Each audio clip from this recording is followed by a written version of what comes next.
Hello दोस्तों, और क्या हाल चाल है। Yes yes, I hope you will be fine. आज देखिए, मैं आप लोगों के लिए मैथमेटिक्स का नया टॉपिक लेकर के आया हूँ। उसका नाम है इक्वेशन ऑफ स्ट्रेट लाइन। इस इक्वेशन ऑफ स्ट्रेट लाइन में हम अभी सबसे पहले इसके कॉन्सेप्ट को जानने की कोशिश करेंगे कि कौन सी वैल्यू कब पुट होती है। ठीक है, तो उसके लिए हमको चेक करना पड़ेगा कि हमको पहले क्या वैल्यू रखनी है, बाद में क्या वैल्यू रखनी है। ठीक है, तो मैं इसमें आप लोगों को सबसे पहले इसके फॉर्मूलाज के बारे में बताने जा रहा हूँ कि इसमें जो फॉर्मूलाज आपके यूज होंगे वो कैसे हम यूज करेंगे। ठीक है, तो सबसे पहले हम general equation of straight line की अगर हम बात करें, जनरल इक्वेशन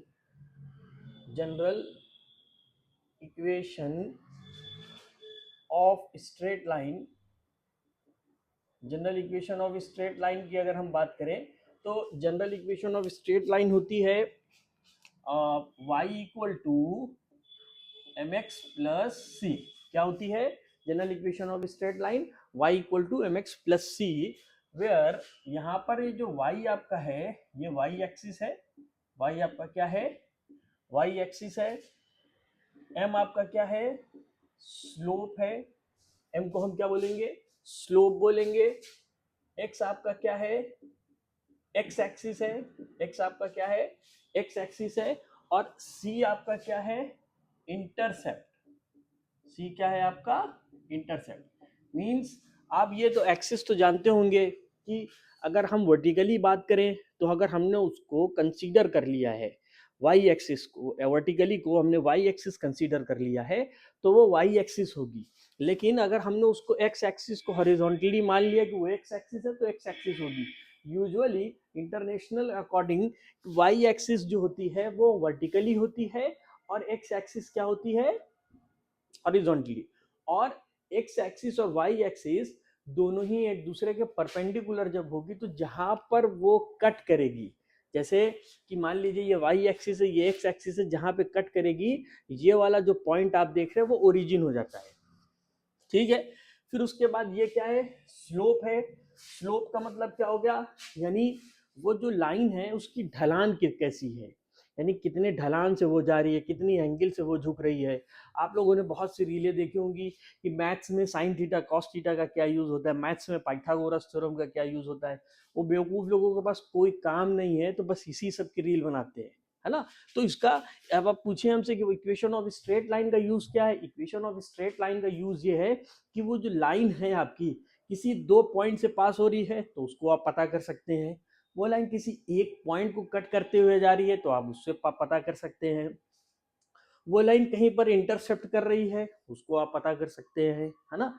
तो इसके बारे में वो लोगों को नहीं मालूम, वो लोग फर्जी डीलिंग वाली बात करते हैं। वैसे कोई बात नहीं, आज मैं आप लोगों को इसके कॉन्सेप्ट बताने लगे आया हूँ। तो मैं आज आप लोगों को इसका कॉन्सेप्ट बताऊंगा। तो सबसे पहले इसको आप नोट कर लीजिए। नोट करने के बाद देखिए मैं आगे चलता हूँ।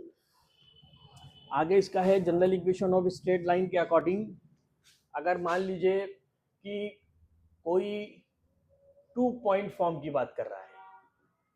2 पॉइंट फॉर्म मीन्स कोई अगर लाइन है वो किसी दो पॉइंट से पास हो रही है। मान लीजिए कि ये आपका वाई एक्सिस है, ये आपका एक्स एक्सिस है।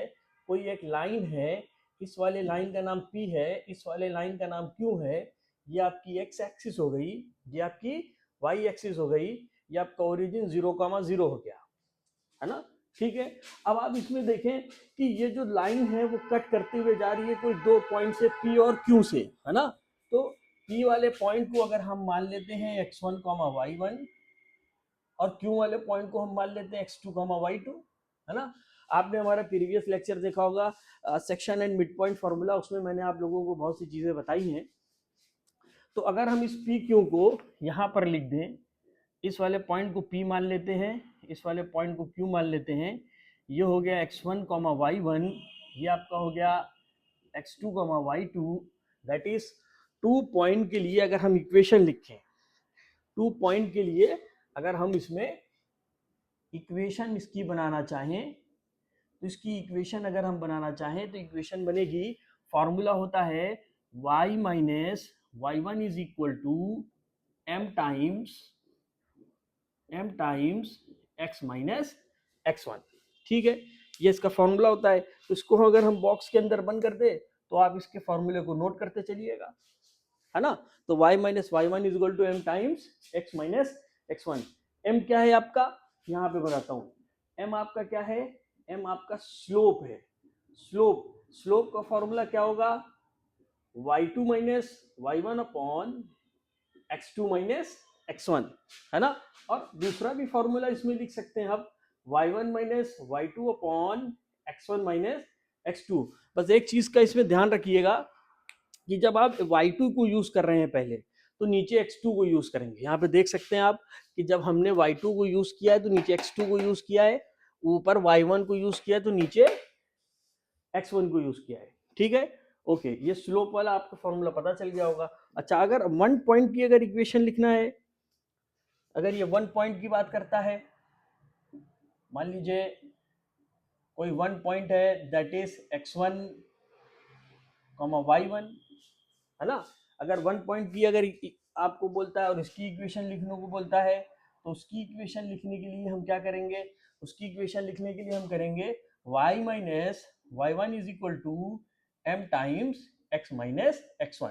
देख सकते हैं आप लोग कि अगर हम 1 पॉइंट की बात करेंगे तो y minus y one is equal to m times x minus x1, जबकि 2 पॉइंट के लिए आपका था y minus y one is equal to m time x minus x1। यहाँ पे जो भी वैल्यू आपको गिवन होगी उसके अकॉर्डिंग यहाँ पे वैल्यू आप रखेंगे ना, है कि नहीं है। तो है ना, जो भी इसकी वैल्यू दी हुई होगी, जैसे कि आप देख सकते हैं यहाँ पर 2 पॉइंट फॉर्म के लिए ही स्लोप निकाला जा सकता है। तभी हमने यहाँ पर m की value y2 minus y one upon x2 minus x1 लिखी है। लेकिन 1.5 पॉइंट के लिए आप स्लोप नहीं निकाल सकते, क्योंकि उसने सिर्फ यही बताएगा कि लाइन वर्टिकल है कि लाइन टेढ़ी है। लेकिन अगर स्लोप की वैल्यू आपको गिवन होगी, यानी अगर m की वैल्यू गिवन होगी, मान लीजिए m की वैल्यू आपकी अगर गिवन है ना, तभी तो आप इस वाले इक्वेशन 1 पॉइंट के लिए अब ये इक्वेशन लेकर करके निकाल सकते हैं। समझ रहे हैं ना आप, यानी 2 पॉइंट के लिए ही आप स्लोप निकाल सकते हैं, 1 पॉइंट के लिए स्लोप आप नहीं निकाल सकते, स्लोप गिवन होगा क्वेश्चन में। ठीक है, अब इस कॉन्सेप्ट को नोट करिए। तो इसका पैरेलल और परपेंडिकुलर का कॉन्सेप्ट मैं आपको बताता हूं। ठीक है, वीडियो रोक करके इसको नोट कर लीजिए। देखिए, मैंने और भी बाकी प्लेलिस्ट में हमारी जाएंगे आप फिजिक्स से रिलेटेड, मैंने पूरे होल चैप्टर को कवर किया है। उसमें प्रीवियस ईयर्स के मैंने क्वेश्चंस भी आप लोगों को बताए हैं। ठीक है, अगर आप उसमें मेरी प्लेलिस्ट में जाएंगे देखेंगे तो आपको सारी वीडियोस हमारी मिल जाएगी, फ्री ऑफ कॉस्ट है हमारी। आप यूट्यूब पे जाइएगा तो आपको इस चीज के बारे में फ्री ऑफ कॉस्ट मिल जाएगा। ठीक है, अच्छा, अब कोई भी एक्सिस पे कोई दो लाइन पैरेलल है ना, when two line are parallel to each other. हाँ, क्या कह रहा है यहां पर, when two lines are parallel to each other. अगर कोई दो लाइन आपस में पैरेलल में है, ये आपने देखिए वाई एक्सिस और हमने एक्स एक्सिस बना दी, ये वाई एक्सिस हमारी है, ये हमारी एक्स एक्सिस है, ये कोई दो लाइन है जो आपस में पैरेलल है, दैट इज ये वाली लाइन L1 है, ये वाली लाइन L2 है। ठीक है, अच्छा, ये L1 है तो इसका वाले को हम एंगल जहां पर ये कट कर रहा है उसको θ1 मान लेते हैं, यहाँ पे इसको θ2 मान लेते हैं। ठीक है, हमने मान लिया। अब इसमें पैरेलल लाइन का जो फॉर्मूला होता है वो फॉर्मूला क्या है, यहाँ पर tan से डिनोट करते हैं, tan θ1 is equal to tan θ2। यानी इसका और इसका स्लोप जो होगा, पैरेलल लाइन है ना आपस में, तो पैरेलल चल रही है इनफिनाइट तक, तो उसके लिए हमको क्या यूज करना पड़ेगा भाई, जो स्लोप होगा वो आपस में बराबर होगा ना। तो m1 इज इक्वल टू क्या होगा, m2 हो जाएगा। यहाँ पर आप देख सकते हैं कि tan θ1 is equal to tan θ2, that is m1 is equal to m2। ठीक है, सेकंड कॉन्सेप्ट इसका है when two lines are perpendicular to each other. क्या है, when two lines are perpendicular to each other. है ना। देखिए मैंने परपेंडिकुलर का यहाँ पर साइन बना रखा है, यहाँ पर मैंने पैरेलल का साइन बनाया था, यहाँ पर मैंने परपेंडिकुलर का साइन बनाया है ना। तो when two lines are perpendicular to each other, जब कोई दो लाइन आपस में परपेंडिकुलर होगी, मींस ये वाई एक्सिस है, ये एक्स एक्सिस है, देख सकते हैं आप। कोई दो लाइन आपस में आपकी परपेंडिकुलर है, दैट इज यहाँ पर 90 डिग्री है ना। तो ये वाली लाइन को हम मान लेते हैं ये हमारी लाइन L1 है, और ये वाली लाइन आपकी क्या है, L2 है। L1 लाइन का जो एंगल है वो θ1 है, और L2 लाइन का देखिए एंगल θ2। यहाँ पर देखिए एंगल में डिफरेंस है, यहाँ पे सेम एंगल बन रहे थे, देखने से भी पता चल रहा है। यहाँ पर भी देखिए θ1 और θ2 एक दूसरे के इक्वल नहीं दिख रहा है। तो यहाँ पर स्लोप का जो फॉर्मूला होता है, इसका स्लोप का, यहाँ पर भी ये स्लोप ही है, ये आप मत समझिएगा, है ना। तो यहाँ पर देखिए जब स्लोप, इसकी जब हम स्लोप निकालते हैं तो इसका स्लोप का फॉर्मूला क्या हो जाएगा, m1 is equal to -1 upon m2। It means आप ये भी बोल सकते हैं m1 into m2 is equal to -1। ठीक है, इस दोनों कॉन्सेप्ट को आप लोग नोट करिए, इसको नोट करिए। तो फिर नोट करने के बाद मैं इससे रिलेटेड क्वेश्चन बताता हूँ आपको, देखिए कैसे सॉल्व होता है ना। तो मैं अभी नेक्स्ट वीडियो इससे रिलेटेड क्वेश्चन की बनाऊंगा, तब तक आप इसके कॉन्सेप्ट को देखिए, फिर मैं नेक्स्ट वीडियो बनाऊंगा। और मेरी बाकी जैसे चैप्टर है, जीएसटी है और बैंकिंग है, section and mid point formula है, जीएसटी है, मैंने सारी चैप्टर कवर किए मैथमेटिक्स के। आप उसमें हमारी प्लेलिस्ट में जाएंगे, सारी वीडियोस आपको मिलेगी। ठीक है, तब तक के लिए गुड बाय।